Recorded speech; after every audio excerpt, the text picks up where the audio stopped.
ठीक है बच्चों, चौथा क्वेश्चन बोर्ड पर आपके सामने है। HCF of 306 and 657 is equal to 9। कहने का मतलब 306 और 657 का HCF इन्होंने कैलकुलेट करके हमें ऑलरेडी दे रखा, आधा काम तो आसान हो गया। Find the LCM of 306 and 657। ठीक है, बहुत बढ़िया। LCM उनसे पूछा गया है, हिंदी में बोला गया है HCF इन दोनों का 9 दिया है, LCM इन्हीं दोनों नंबर का ज्ञात करना है, और कोई दो नंबर तो है ही नहीं। दो तरीके हैं। पहला तरीका, आप LCM डायरेक्टली इनका निकाल लो, कोई प्रॉब्लम नहीं है। HCF दिया है, छोड़ दो उस बात को। ये दो नंबर हमारे सामने, इनका LCM निकाला जा सकता है। ठीक है, अब बात ही आ जाती, क्वेश्चन ये आ जाता है कि सर फिर ये इसका क्या रोल है, HCF क्यों दिया उन्होंने? तो वो है दूसरे तरीके के लिए। ठीक है, दूसरा तरीका कैसे कि हमने अभी एक प्रॉपर्टी पढ़ी थी। क्या प्रॉपर्टी पढ़ी थी कि HCF into LCM is equal to product of two number. Hindi medium वाले लिख सकते हैं दो संख्याओं का गुणनफल, प्रोडक्ट ऑफ टू नंबर्स। अब यहां दो बार नहीं लिखते हुए मैं एक ही बार लिख रहा हूं, product of two numbers. Hindi medium वाले फिर से सुने, क्या लिख सकते हैं? दो संख्याओं का गुणनफल। HCF into LCM is equal to क्या हो जाएगा? Product of two numbers. ये सॉल्यूशन यहां से हमारा स्टार्ट हो चुका है। क्या दिया है HCF? HCF is 9। क्या पूछा है? LCM पूछा है तो उसको एज इट इज रहने दो। प्रोडक्ट ऑफ टू नंबर्स, कौन कौन से नंबर है? 306 एक नंबर है, 657 एक नंबर है। ठीक है, आप डायरेक्टली LCM निकालोगे, मेरे हिसाब से गलत नहीं है वो। ठीक है, बाकी HCF दिया है तो टीचर आपसे ये एक्सपेक्ट कर रहा है, बुक आपसे ये चाहती है कि आप इस प्रॉपर्टी का यूज करके इसे फाइंड करो।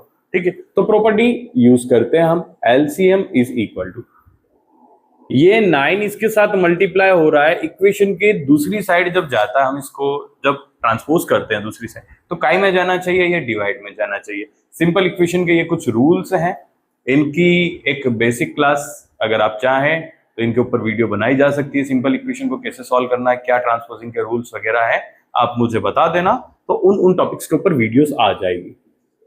306 इंटू 657 9 का में आ जाएगा, डिवाइड में आ जाएगा। अभी डिवाइड में है और ये दोनों मल्टीप्लाई में है, मतलब इसके पास ये वाली पावर है कि ये दोनों को निपटा सकता है। ठीक है, 3 के टेबल से निपटाने की कोशिश करते हैं। 9 3 की टेबल में 3 बार में, इसलिए कट करके 3 हो गया। ये 3 की टेबल में कितनी बार मारा? It is 102। ओके, चलो इसको खत्म करते हैं। 3 1 जा 3, नीचे तो 1 बचा। ये कितनी बार में आ रहा है? 3 2 जा 6, इससे कम, 5 से कम। एक बार में 3 कितना बचा? 2, पीछे लगा 7, कितना हो गया? 27। कितनी बार में आया? 9 बार में। नंबर्स क्या मिल गया? 102 इंटू 219। अभी क्या करें? कुछ नहीं करें, जो दिख रहा है वो करें, मल्टीप्लाई करें। जब मैं 219 का मल्टीप्लाई करूंगा 102 के साथ, तो देखो जरा आप कितना आसानी से हो जाएगा। 2 9 जा 18, कैरी लगा 1, 2 1 जा 2 और 1 3, 2 2 जा 4, तो यहां तो आ गया 438। जीरो लगा के बार बार जीरो लगाने से और फिर स्टेप छोड़ने से मतलब नहीं, इसलिए जीरो वाला तो जीरो ही लगेंगे, एक और स्टेप डायरेक्टली छोड़ दें और 1 से मल्टीप्लाई करेंगे, number will remain same. Multiply करके देखते हैं।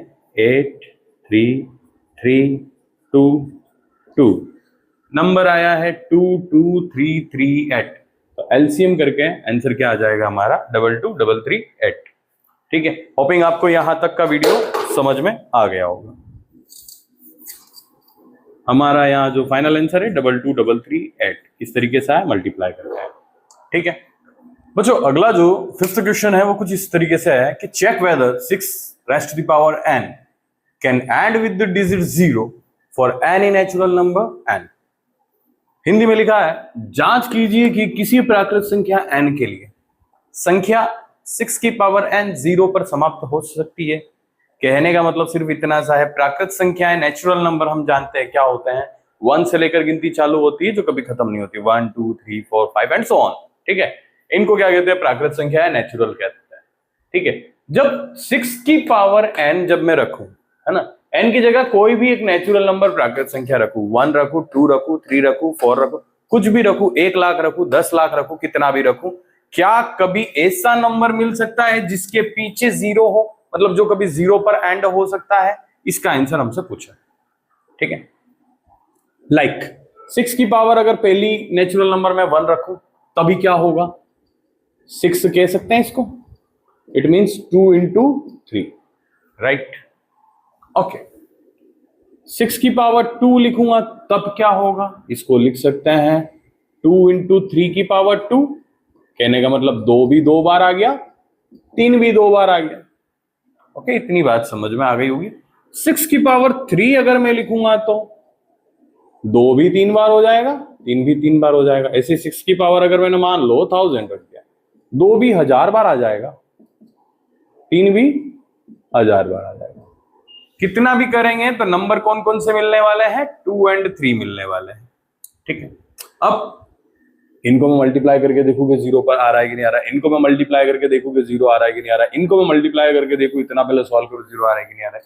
तो पहले मैं इतना मल्टीप्लाई करने से पहले एक थोड़ा सा ये देख लेता हूं कि जिन नंबर्स के पीछे 0 आता है उनमें पैटर्न क्या होता है। इनका पैटर्न तो मुझे समझ में आ गया, 2 और 3 आता है। जैसे कि कुछ नंबर जिनमें 0 है, लाइक 10 0 है एंड पे, 20 0 है एंड पे, 30 0 है, 80 0 है, 100 0 है, 150 0 है, 1000 0 है, हाँ है, सभी में है, ठीक है। इन सभी के अंदर एक कुछ पर्टिकुलर पैटर्न होता होगा। देखिए जब इनका प्राइम फैक्टराइजेशन करूंगा, it is 2 into 5, it is 2 into 2 into 5, 4 5 20, it is 3 into 2 into 5, it is 2 into 2 into 2 into 2 into 5, 2 into 2 into 5 into 5। कहने का मतलब इतना सब तो नहीं कर रहा हूं, आप लोगों को यह बात समझ में आ जानी चाहिए कि जिन भी नंबर्स के अंदर 2 और 5 दोनों ही हैं फैक्टर्स में, वो ही नंबर सिर्फ 0 पर एंड हो सकते हैं। इसके अलावा और कोई नंबर 0 पर एंड नहीं हो सकता है। कहने का मतलब अगर मैं 6 की पावर चाहे कितनी भी रखूं, 2 ही 2 दिख रहा है, 5 तो नहीं मिल रहा है, 5 होना कंपलसरी है।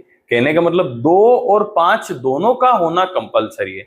तो इसका आप आंसर कैसे लिखोगे, रही बात आंसर लिखने की, तो आंसर बच्चों इसका लैंग्वेज में देना पड़ेगा। हिंदी मीडियम वाले कैसे लिखेंगे, इंग्लिश मीडियम वाले कैसे लिखेंगे। हिंदी मीडियम वाले पहले सुन लें, मैं इतना सब लिख के नहीं बता रहा हूं। आप ऐसा लिख सकते हैं, हम जानते हैं कि किसी भी नंबर का शून्य पर समाप्त होने के लिए उसके गुणनखंड में 2 और 5 दोनों का ही होना आवश्यक है। किंतु 6 की घात n में किसी भी प्राकृत संख्या n के लिए इसमें 2 और 5 दोनों नहीं आ सकते, अतः यह शून्य पर समाप्त नहीं हो सकता। इंग्लिश मीडियम वाले लिख सकते हैं कि we know that for any number which ends with digit 0, 2 and 5 both should have in its prime factorization. But in the case of 6 raised to the power n, for any natural number n, it will have 2 and 3 in its prime factorization, but 5 will not be there. Hence, it cannot ends with the digit 0. ये इसका complete solution है। बस इसको इसी तरीके से language में लिखकर एक्सप्लेन किया जा सकता है। और ये जितना पार्ट है ये आपके एक्सप्लेनेशन के लिए है, आपको समझाने के लिए है। आपको इन चीजों को अपने आंसर में इंक्लूड नहीं करना है। बच्चों क्वेश्चन नंबर 6 आपके सामने बोर्ड पर है। Explain why 7 into 11 into 13 plus 13 and 7 into 6 into 5 into 4 into 3 into 1, 3 into 2 into 1 plus 5 are composite numbers. Hindi में लिखा हुआ है, व्याख्या कीजिए कि ये और ये भाज्य संख्याएं हैं। भाज्य संख्या या कंपोजिट नंबर्स उनको कहते हैं जो किसी न किसी दूसरे नंबर से डिवाइड हो सकते हैं, लाइक 1 या उस नंबर के अलावा, जैसे कि 4, 1 या 2, 4 के अलावा कोई और नंबर भी जो इसको पूरी तरीके से डिवाइड कर सकता है, किसी और के टेबल में आता हो। जैसे कि 2 की ये टेबल में आता है तो ये कंपोजिट हो गया, 10 2 और 5 की टेबल में आती है तो कंपोजिट हो गया, 3 सिर्फ 1 और 3 की टेबल में आते हैं तो ये कंपोजिट नहीं हुआ, ये प्राइम नंबर हुआ। तो हमसे पूछा है कि ये और ये नंबर कंपोजिट यानी कि भाज्य संख्या क्यों है, इस बारे में बताना है। तो देखो ये पूरा एक क्वेश्चन नहीं है, यहाँ पर 2 अलग अलग क्वेश्चन है। एक ये अपने आप में अलग क्वेश्चन है, ये अपने आप में अलग क्वेश्चन है। पहली चीज तो ये क्लियर होनी चाहिए, ठीक है। तो फर्स्ट वाला पार्ट लेके देखते हैं हम, 7 into 11 into 13 plus 13। ओके, जब तक ये मल्टीप्लाई हो रहे हैं तब तक ये अपने आप में एक नंबर है। जैसे ही प्लस हो जाता है तो ये दूसरी टर्म हो जाती है। ये आप लोगों ने जब अलजेब्रा पढ़ा होगा तो इस चीज को समझा होगा, ठीक है। जब तक ये मल्टीप्लाई में है तब तक ये टर्म है, और जैसे ही मल्टीप्लाई नहीं हो रहे हैं, प्लस या माइनस आ गया तो ये दूसरी टर्म हो गई, ठीक है। दोनों टर्म्स के अंदर क्या कॉमन है? 13 कॉमन है, तो इसको लिखा जा सकता है 7 × 11 प्लस 13 के साथ कुछ नंबर मल्टीप्लाई नहीं है, मतलब 1 मल्टीप्लाई हो रहा है, ठीक है। क्या कॉमन निकल गया है नंबर्स के अंदर? 13 कॉमन निकल गया। कहने का मतलब ये 13 से डिवाइड हो सकता है, नीचे 13 का डिवाइड करूं 13 से 13 कैंसिल हो जाएगा, ठीक है। कहने का मतलब ये कहीं ना कहीं 13 की टेबल में आता है, ये 13 का मल्टीपल है, ठीक है, 13 का ये गुणांक है, ओके। तो अब इसको क्या लिख सकते हैं हम इसको अपनी लैंग्वेज में लिख सकते हैं, हिंदी वाले हिंदी में लिख सकते हैं, इंग्लिश वाले इंग्लिश में लिख सकते हैं, ठीक है। S it is multiple of 13, it is composite number. बच्चों सेकंड वाला मैं करके नहीं दिखा रहा हूं, क्यों नहीं करके दिखा रहा हूं? क्योंकि टाइम बिगड़ रहा है और वीडियो लंबी होती जा रही है। यहां पर 5 दिख रहा है और प्लस करके यहां पर फिर 5 दिख रहा है, आप 5 कॉमन निकालो और अल्टीमेटली लिखोगे S it is a multiple of 5, it is a composite number. Hindi medium वाले लिख सकते हैं क्योंकि यह 5 का गुणांक है, इसलिए मतलब 5 इसमें से कॉमन निकल कर आया है, इसलिए यह भाज्य संख्या है, ठीक है। अगले क्वेश्चन की तरफ बढ़ते हैं। 7th क्वेश्चन आपके सामने बोर्ड पर नहीं है, मगर मैं बोल कर दिखाऊंगा आपको। बुक में लिखा हुआ है there is a circular path around a sport field. एक स्पॉट फील्ड है और उसके आसपास एक सर्कुलर पाथ है। हिंदी और इंग्लिश में दोनों में समझे, दोनों में बोल के दिखाऊंगा। ये स्पॉट फील्ड है, कुछ स्टेडियम जैसा मान लो आप। इसके आसपास क्या एक सर्कुलर पाथ है, ये पाथ एक रास्ता है। यहाँ पर तो मैच वगैरह होते हैं और ये कुछ वॉक करने लायक कुछ रास्ता है, ठीक है। There is a circular path around a sport field. Sonia take 18 minute to drive 1 round of the field while the Ravi takes 12 minute for the same. Sonia को ये पूरा चक्कर लगाने में सोनिया को 18 मिनट लगते हैं और वही काम रवि जो है 12 मिनट में कर देता है, okay. Suppose they both started at the same point and at the same time. मान लेते हैं कि दोनों एक ही पॉइंट से चालू कर रहे हैं और एक ही टाइम से चालू कर रहे हैं, and go in the same direction, और दोनों एक ही डायरेक्शन में, अभी मैं जो डायरेक्शन मान रहा हूं मेरी क्लॉकवाइज मान रहा हूं, ठीक है, दोनों एक ही डायरेक्शन में चल रहे हैं। After how many time they will meet again at the starting point. कितने टाइम बाद वो उसी स्टार्टिंग पॉइंट पर फिर से मिलने वाले हैं। हिंदी में जो क्वेश्चन लिखा है, किसी खेल के मैदान के चारों ओर एक वृत्ताकार पथ है। ये खेल का मैदान हो गया, वृत्ताकार पथ हो गया। इस मैदान का एक चक्कर लगाने में सोनिया को 18 मिनट लगते हैं, जबकि इसी मैदान का एक चक्कर लगाने में रवि को 12 मिनट लगते हैं, ठीक है। हिंदी में आप लोगों को भी ये समझ में आया होगा। मान लीजिए वे दोनों एक ही स्थान और एक ही समय पर एक ही दिशा में चलना प्रारंभ करते हैं, तो कितने समय बाद वे पुनः प्रारंभिक स्थान पर मिलेंगे, ओके।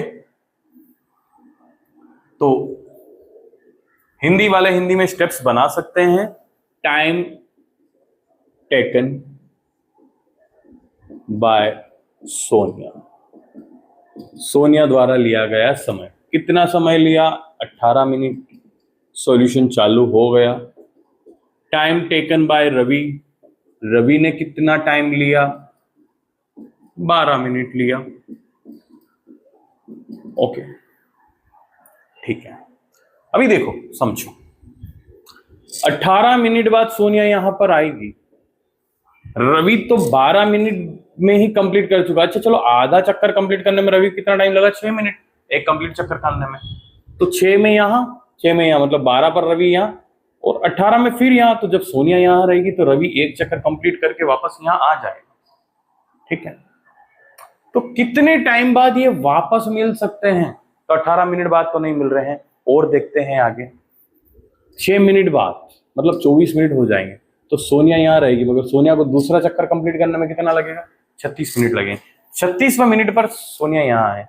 क्या 12 की टेबल में भी 36 आ रहा है? क्या 36 आ रहा है? तो हाँ आ रहा है, 3 बार में। तब तक रवि 3 चक्कर पूरे कर चुका होगा। तो ये क्या है? 18 और 12 का एलसीएम है 36। आगे वाला नंबर मिल रहा है, मतलब एलसीएम मिल रहा है, दोनों का मल्टीपल है ये। तो आंसर कैसे निकाला जा रहा है? तो time at which they both will meet again.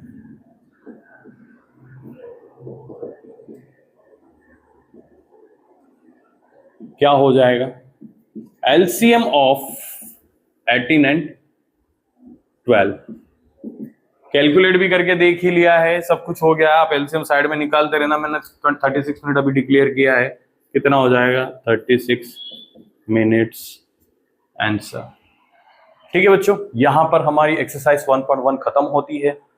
अगले वीडियो में हम चालू करेंगे एक्सरसाइज 1.2 और वो बहुत ही ज्यादा इंपॉर्टेंट एक्सरसाइज है और उससे क्वेश्चन आते ही आते हैं।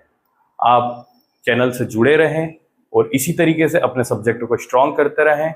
मिलते हैं अगले वीडियो में। Thank you very much.